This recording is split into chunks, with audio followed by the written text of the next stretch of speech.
This heat wave is over. It will have generated temperatures at or above 100 degrees for what, 6 days? 6 days in a row, yeah. And so it's going to go right through at least the meat of the music festival. Yeah. So it started on Monday and it ends Saturday. Saturday's the last day of the really, really hot temperature readings, with Saturday being the hottest day of the week. Okay. Yeah, so it's going to be. So we're saving the best for last. It's going to be a little bit on the toasty side, but I'll tell you what, this is what's fascinating, watching how the heat interacts with these fires. This is Redfish Lake in time-lapse video. You see lots of blue skies and sunshine, then all of a sudden in the late afternoon, notice that line. It looks almost like a line of stratus clouds, but it's not. It is the smoke from the fire, and toward the end of the day, as the heat really causes that fire to start building, it increases the smoke plume, and then with the westerly winds, the smoke starts spilling in over and on top of the Sawtooth Mountain chain, and it starts dropping into areas like Standing, like in the Redfish Lake. So it's not a smoke out all the way through the day, but by the late afternoon into the evening hours, that smoke definitely does spill in. Hot and sunny.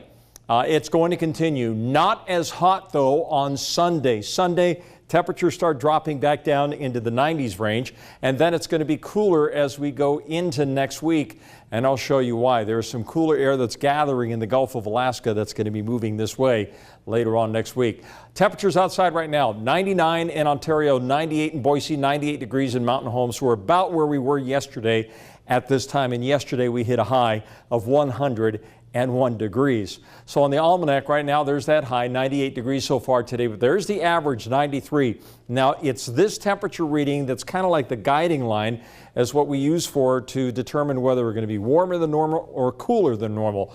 Well, next week, it looks like temperatures are going to be dropping down into the upper 80s, so it'll be about 4 to 5 degrees cooler than normal as we get into this next pattern that's headed this way next week. But there's the record for the state, 106 degrees set back in 1934. Boy, it does get hot. So there's a little bit of monsoon moisture that's down here over the southwestern part of the country. Some of that moisture may try and work its way around, but for the most part, this monsoon moisture that you see down here is going to stay down here to the south. The big driving influence, again, is this very hot area of high pressure that's holding on. So I mentioned there's some cooler air that's on the way. It's just waiting to come in.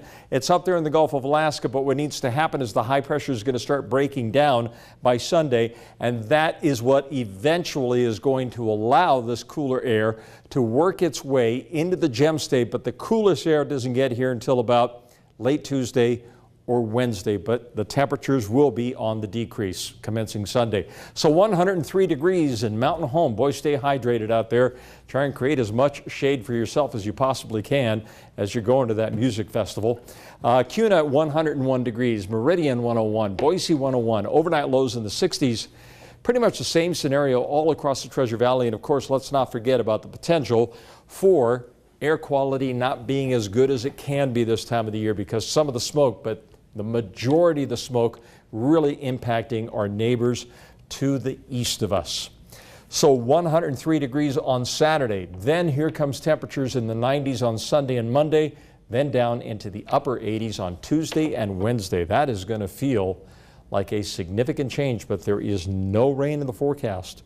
The trough that brings the cooler air is going to be dry, Brent. Not even a cloud. Yeah, it's just, you may see a little high-thin cloudiness every now and then, but it just probably looks more like smoke than clouds. Yeah, right? It looks like more dominant sunshine. Okay, Roland, thank you. We'll